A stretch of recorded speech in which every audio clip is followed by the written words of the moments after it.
You have clicked the Pixel Record podcast, programmed by KanOfSoda. Sit back, chillax, and enjoy the show. Hey guys, it's KanOfSoda, and welcome to another podcast episode of Pixel Record. To be honest, I'm actually not doing so bad on these podcasts so far.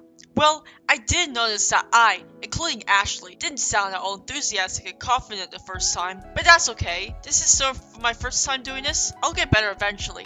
I mean, hey, everyone has to start somewhere, right? Even PewDiePie started somewhere. This made me think of Mr. Beast. I'm 100% sure you guys have heard of him. The guy who's hosting the wonderful Team Trees movement? Yeah, that's him. Here's a fun fact. I actually discovered him before he even reached 1 million subscribers. It was around very late 2016, and I mean around Christmas in late December, around the time Carrie Fisher sadly died. I was actually sick around that time and just decided to go on YouTube because I was bored. And then I saw one of Mr. Beast's videos. It was a worst intros video. Back in the day, he used to have a series called Worst Intros, where he would just find intros of very small YouTubers, specifically kids because you know they're more funnier, and would just make fun of them. Guys, it's me, Cheese Derby Waffles. That intro made me want to drink bleach. Hey Jimmy, are you making bleach jokes again? Sit down. Really? A bleach joke, Jimmy? I- Seriously? But bleach? I didn't have a better I thought joke. you learned last time. Please go easy. Also back then, it was just him and his friend Chris. Another fun fact about Chris is that he actually follows me on Twitter. I'm not joking, guys. Although, he first followed me back in early 2017, because back then I used to always binge watch Mr. Beast and Chris's videos, and interacted with them on Twitter. He'd sometimes retweet or like any Mr. Beast related photo, edit, or tweet I make. Around late May that year, Chris made a meme Discord chat and announced it on Twitter. And since I had notifications on, I saw the tweet the moment he posted it and said, "I'm in."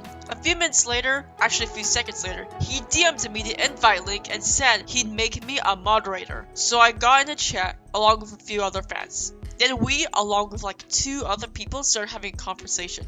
It was actually a lot of fun getting to talk to the best friends of my favorite YouTuber. It was an experience I definitely won't forget. Unfortunately, me and Chris don't interact anymore, but still, it was a lot of fun.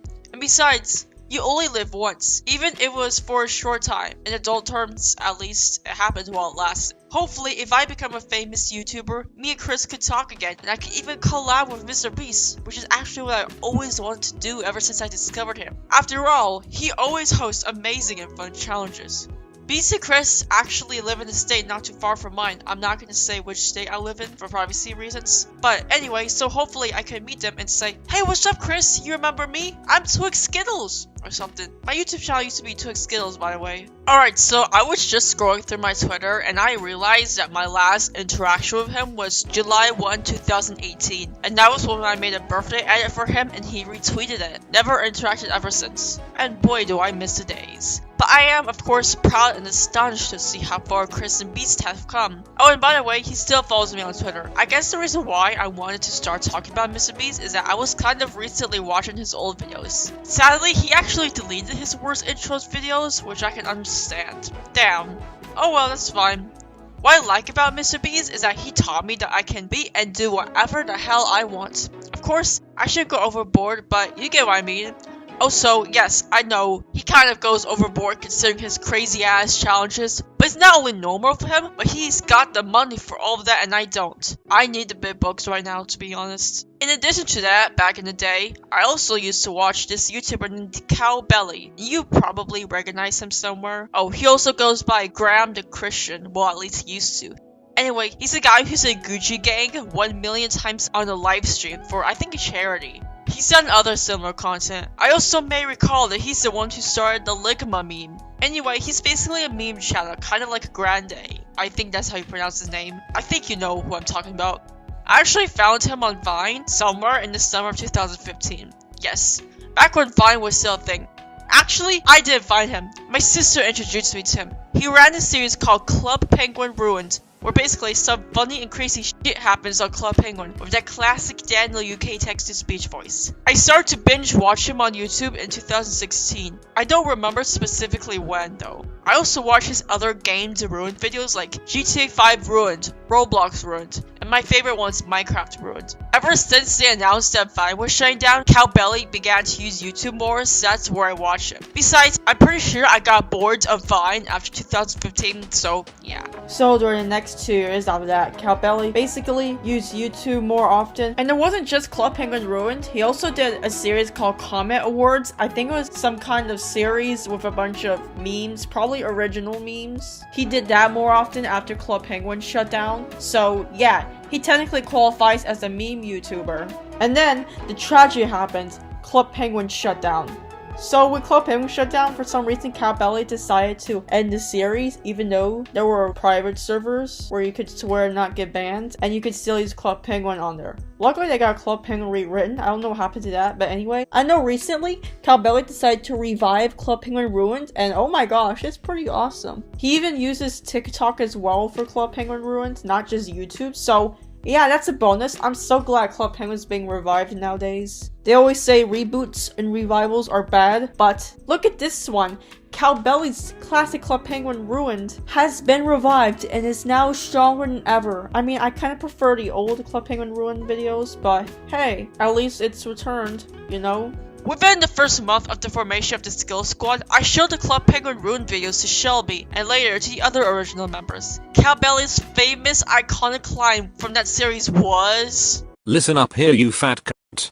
and that became one of the classic and iconic lines in the squad. Another favorite and iconic line went like this. "I didn't want to show the killing of the pig on screen as we have many young viewers and we never let any of the content on this channel be inappropriate. Ah, my weed farm." Oh, and FYI, whenever I say it, I put the phrase 5 seconds there between inappropriate and I goes like, I want this content on the channel be inappropriate. 5 seconds later, my weed farm. Because, you know, it's in such a short amount of time. That line was from the Minecraft Ruined series. This is like the second top thing I binge watched from his channel. And another fun fact is that this was before he hit 1 million subs. Just like Mr. Beast. The main thing that used to bug me was that at the time, Cowbelly and Beast weren't as big of a sensation as they are today, so I made whatever content I could. I created fan art, Minecraft skins, edits, whatever. But now they are a pretty big deal, especially Mr. Beast. And now everyone knows who he is, including PewDiePie! That's right guys, PewDiePie himself, that's awesome, right? And not just Beast, but Chris and their other buddies in the squad as well. I am truly astounded. Imagine talking to the friend of a soon-to-be famous YouTuber who someday gets noticed by PewDiePie himself. It's honestly an amazing experience to be a part of. I'm still subscribed to Beast, Chris, and Cowbelly, but I've been mostly watching Memulous, along with Willandy and I'm Alex. So the discovery of Memulous is a pretty interesting story. So it was sometime in late 2016 when Skill Squad was still new. I hadn't met Ashley and Patience in person yet, but I met them through the Squad's Den official group chat on Google Hangouts. So anyway, Ashley sent a link to a YouTube video named Club Penguin God Sensational, and it was created by Memulous. In the video, Memulous was talking about this channel called Official Club Penguins. It was basically the channel that made very questionable content. The title says it all. It's just penguins saying sexual stuff to each other. So just us. Yes. Yeah. You're looking sexy, haha. I'm kinda horny. Same. Wanna have sex. Okay. Sucks on p. Whoa, okay, that escalated pretty fucking quick. Like, the people who made this video are probably like 10 years old. Who the fuck is teaching them all this shit? Faster. Fuck me fast. I'm legit beginning to question the age of the people that made this. Like, there's no way a 10-year-old would say any of this shit. Especially on fucking Club Penguin. Like, Club Penguin out of all the fucking games. And there was a moment in the video where a penguin named Madison walked in on two penguins fucking, and one of the penguins said, Madison GTFO. This is yet another iconic Skill Squad line. We actually created an OC named Madison based entirely off the content from this strange channel. I would go into more than that, but I don't want this podcast to be too non-appropriate for kids, you know? Okay, so I'm currently scrolling through the comments of this video, and I saw this one interesting comment by this guy named Emem. His name is spelled E-M-E-M. I'm gonna read it out to you guys, cause it's odd. I lost my internet virginity because of Club Penguin. I was still somewhere 8 or 9 when I met this guy in the pizza parlor, who then invited me to the iceberg. Then he told me to take my clothes off. I asked him why, and he said you do know what we're going to do, right? I didn't want to look oblivious, so I just took it off. Then he started saying stuff like grinds mountains and massages donut and all that. This wasn't a private server, which means he couldn't say any swear words. Eventually, as I got older, I now know what those words meant. It's downright disgusting. I didn't even realize I was being then, because I didn't know a thing about sex. Although, now that I remember it, I think someone was recording us off to make a love story. Oops. Okay, that was interesting. Poor little Imam. And it's pretty scary how creepo weirdos like Peter Penguin Man here can be anywhere on the internet, hiding behind an innocent looking Minecraft or Fortnite skin. And by the way, if you're wondering, yes, I despise Fortnite with a passion. I was actually planning on playing it at one time by downloading it on my iPad, but it wouldn't let me because I think it was not compatible with my iPad, I think. Not sure. Oh, but thank God it did not work. But at the same time, I don't hate anyone who plays Fortnite. Just don't shove it in my face 24/7 and we'll have no fuss. Oh, and I would like to go back to Memeless. I remember at one point after Club Penguin's next video, I binge watched his videos for a while. I'm actually not sure when and for how long, but I know I did watch his videos. But this year, in 2019, I actually went back to watching Memeless videos, but this time it's extremely binge. Just like how I binge watched Mr. Beast's old videos back in the day. Also this time, I've been catching up with his recent stuff and checking him out on other platforms. It's not just him, it's the rest of the main squad, and that includes Wellany, I'm Alex, and James Marriott. Oh yes! Before you get angry at me, I am well aware of the I'm Alex and Slazo, I don't know how to pronounce his name, Slazo beef from this summer. At first I was thinking, did Alex accuse Slazo literally out of nowhere? Because everyone in the comments made it sound like that. But once I read about the situation, I have kind of a neutral view. To be honest, there didn't seem to be enough evidence on whether or not Slazo actually did it. But at the same time, I understand why Alex would defend Slazo's ex. But to be honest, I really didn't care at all about it. It's really not a big of a deal in my opinion. And besides, it's literally been many months, so I don't know why people are pissed about it. Despite all that, I still enjoy Alex's content. And the really very interesting fact was that his Internet Sensation podcast was actually the main inspiration for the Pixel Record podcast. Another interesting fact about Alex making podcasts is that he and James Marriott used to host another podcast called the Campcast. Oh boy, it sounds weird when I say it with an American accent since Alex and James are British, well technically James is Swiss. And I'm used to saying it like Campcast. Yeah, I just tried using the British accent. Campcast.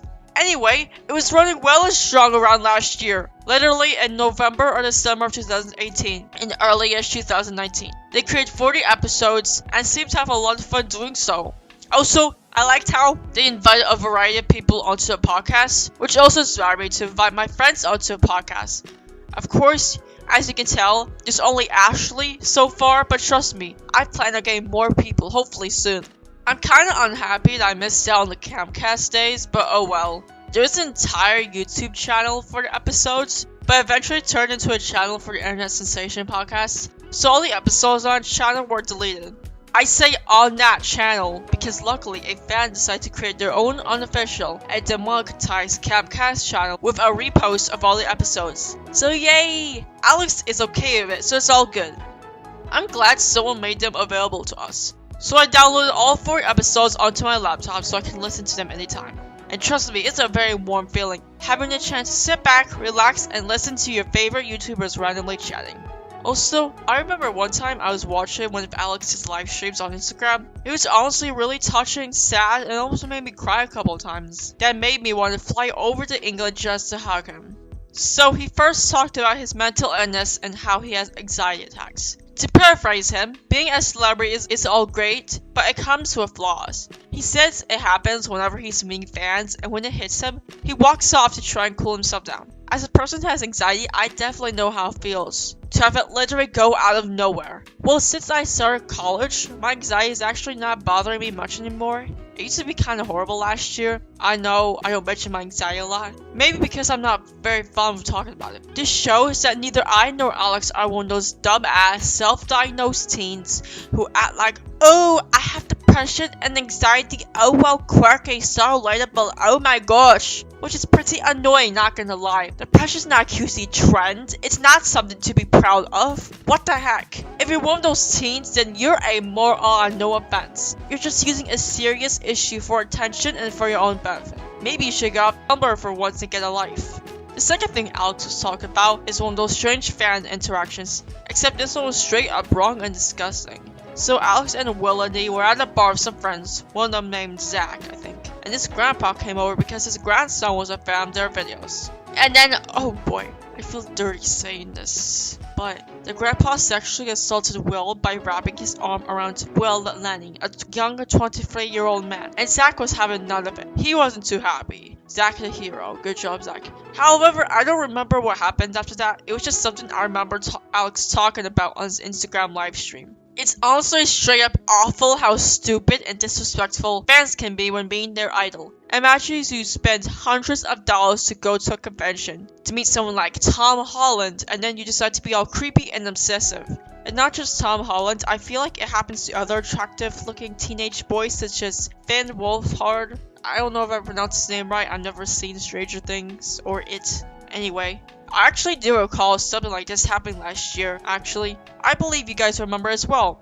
So, there's this Comic-Con in Seattle on June 25, 2018, with Tom Holland, Anthony Mackie, and Sebastian Stan on stage. And there was these two Tom Holland fangirls who looked like they were around 14 to 15 years of age, like any other Tom Holland fangirl out there. And they were basically disrespecting Sebastian Stan, so Anthony Mackie decided that he has had enough and decided to shut them down. I'll play the audio clip for you. We're a duo. You do? Oh, it's a two-parter. Well done. Yes, okay. What are your names? My name is Jamie. Everyone give it up for Jamie. What's your name? This is crazy. My name is Liz. Everyone give it up for Liz. Take it away, ladies. You're going to bring us home. End us well. Here you go. So, I didn't really have a question. It's just my friend Ruthie back there has some fan art of Tom and Tessa. And also,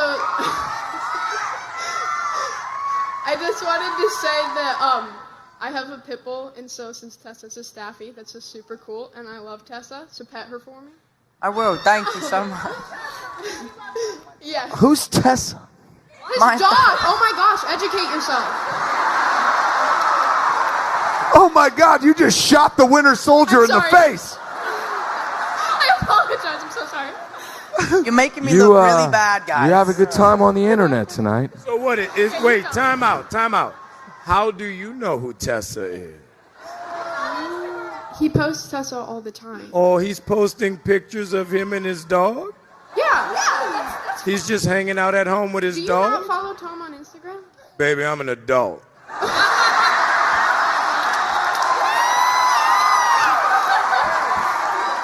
I follow no man, just so you know. Write it down, take a picture, tweet that shit. I follow no man. Okay, so before I say anything, I promised my friend Iris that Y'all got a lot of friends. I'm sorry. Where your friends at? Sorry, friends may be a term you don't know.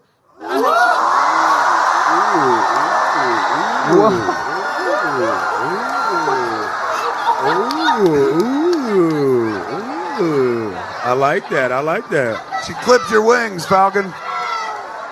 I don't know the term friends. I know the term family. When stuff get tight, let me see where your friend at.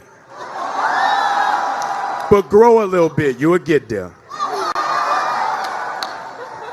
Okay, well, anyways. Yeah. Tom, Yeah. wow, this is crazy. Okay, I'm on your team. I don't care about Mackie. Okay, you guys need to Like make up. Like I said. No, you guys She's what's need... known as a friend. Nice to say. Go ahead. You guys need to make up. What did your friend say? Tell us what your friend said. Okay, I was just You wondering and your if you could friends. say hi to Iris, because it would mean Oh, the world to her. God. The world to her. Hello, Iris. I hope There you're you well. go. Okay. Where's Iris? Stand up, Iris. She's not here. Great friend. Okay, And so lastly, I don't want to exclude the both of you. So Falcon is like one of the funniest characters, and I absolutely love that. Gosh, smile a little. And I'm getting to you, Sebastian. So my childhood nickname was Bucky. So you were automatically like my first favorite character for Marvel ever. So I love you. Thank you. Tom is my favorite now, so I love you, Tom.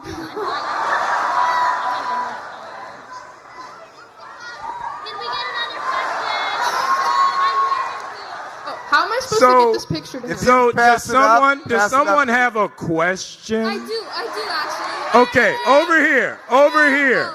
Since the idea of the word question is lost on you two.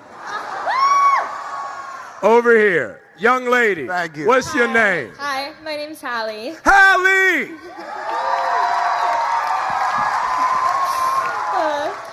Now you see why Thanos wanted to wipe out half the universe, right? Still, I honestly feel bad for Tom. He seems like a great guy. It's such a shame that a great guy like him had to have a fan base of creepy little fangirls. And it wasn't just that. I have 2 more examples. I saw a picture where Tom was at a convention and had a picture of 4 other girls. And obviously he's in the middle because, you know, they're fangirls. And all of their shirts said something like, single, taken, mentally dating Tom Holland. Oh boy, poor guy. I can't imagine how he felt. He even looks like he wanted to be saved. The other example is not too long after Tom shaved his head off. Of course, people were either shook or didn't like it. So I saw fan pictures with Tom at some convention he went to, and like early October with Tessa Thompson, Brie Larson, and Chris Hemsworth. And the fangirls were all going like, R.I.P. Tom's hair, or something like that. And I'm like, shut the hell up. I prefer his curly hair as well, but let him shave if he wants. Because, you know, he had to do it for a movie. I think it's this one about a soldier of PTSD and robs a bank or something like that. Anyway, I mean, Evangeline Lilly cut off all her hair as well. Pretty cursed, but again, it's her choice, you know? You know, I have a strong feeling that somewhere out there stands a Tom Holland fangirl who constantly stalks every inch of his social media, along with breaking gossip-worthy news about him, so she can determine his current location and the things he is up to at the moment I am talking, so she can follow him around in person, all the way back to his house. Damn, that was dramatic, but seriously guys, don't be that person. I don't want Tom to spend all day worrying about creepy, obsessive stalkers for the sake of his privacy. He's a regular person, just like everyone you see around you. If he were a non-famous stranger, would you do it? Didn't think so. I get it if you really like a celebrity, but at the same time, be absolutely aware of what you're doing. And always be sure not to cross specific boundaries. And besides, would you want to have an obsessive stalker as well? No. Also, I just want to point out that I don't want to wake up to news saying something like, breaking news to the Marvel fandom. A 15-year-old basic white girl has followed Spider-Man actor Tom Holland all the way to his house. I don't know any other topic to talk about for Tom Holland related stuff, but let's see, what else can we talk about? Oh, I know, I have a good one. Minecraft.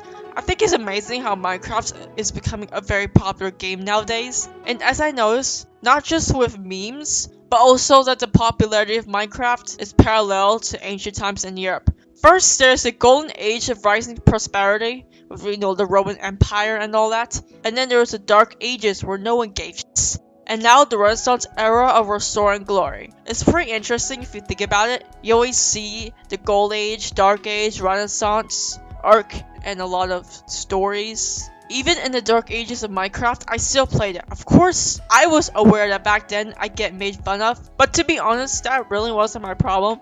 Also, fun fact, in 8th grade, May of 2015, this kid in my class hated me just because I played Minecraft. That's right, guys. I get that at the time, many people despised it, but it was still a dumb reason to hate somebody. But by today's standards, he'd legitimately get slapped in the face. I'm actually very interested to see how he reacted when he found out Minecraft was becoming popular again. I'm glad it's popular again. It's literally my favorite game. It really helps out with teamwork, collaboration, being creative, and just doing whatever you want. Even building a huge dildo made out of glowstone in the flat world. And don't forget that many YouTubers are playing Minecraft, even ones who discovered it only a few years ago. Have you noticed, in the 20th century, it always seemed like times could change within decades. But today, times can change only in a matter of a few years or maybe months. So there's so much coming out nowadays, and the more it's used, the more quickly it'll die out. Well, in most cases. I guess that's why people go like, oh, that song is so old. Even though it's only been out for a couple months, it's just been overplayed so many times. And the more people listen to it, the more they get bored by it due to overplaying. I don't mean all trends die quick. I know the No Nut November thing has been an annual thing since 2017, going on strong. And the next thing you know, it's gonna be a formal tradition 30 years from now. Oh god, I can't imagine that. Also, I don't see Minecraft dying out again anytime soon. It regained popularity again in around May of 2019, which is not only a time when the 1.14 update came out, but it was the time of Minecraft's 10-year anniversary. That's so awesome. And the fact that many kids today were either too young or not alive in 2009 makes me feel old. I'm 18 after all. That's right guys, born in 2001, time 9/11 happened. Oh yeah, and don't forget the KSI versus Logan Paul fight. I knew there was one last year, but I didn't expect another one. I feel like it's going to become an annual thing now unless something happens.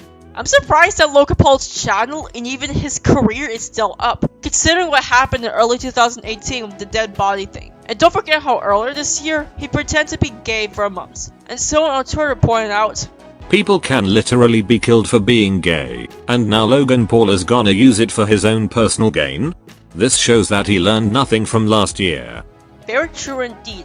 So I'm pretty glad that KSI won the fight this year. I don't know any details about last year's fight since I'm too lazy to Google it. Plus, I don't know much about KSI, but since I dislike Logan Paul with strong passion, I definitely root for KSI. But I absolutely had to choose between the two. I remember 2 months ago, this YouTuber named Joshy tweeted out, if KSI wins the next boxing match, I'm giving everyone who retweets this tweet $100. Remember this. And what do you know? Legend has it since today, people are still waiting for their $100. Even I am waiting for my $100. I'll probably never get it, but oh well. I found out about the tweet after the match, so I really don't think it would count.